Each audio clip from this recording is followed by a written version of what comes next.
وعلیکم السلام ورحمۃ اللہ وبرکاتہ۔ کرپٹو کرنسی اپنے تمام اقسام سمیت جیسے بٹ کوئن وغیرہ، تو اس میں انویسٹ ناجائز ہے، صرف اس کی خرید و فروخت کے لیے۔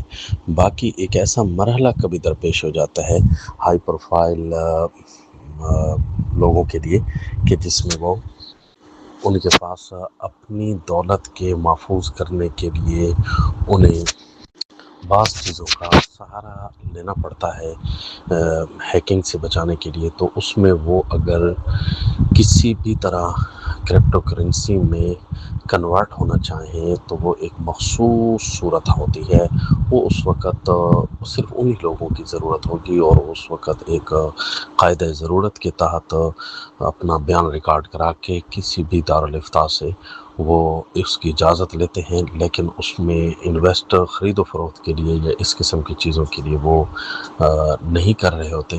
تو ایک محدود قسم کی اجازت کی صورت درپیش ہو سکتی ہے، لیکن اس کا یہ مطلب نہیں ہے کہ یہ اپنے عمومی جواب میں جائز ہے۔ یہ اس میں انویسٹ کرنا، خرید و فروخت کرنا اور اس کا کسی طریقے سے حصہ بننا، یہ دجالی کرنسی ہے اور یہ جائز نہیں۔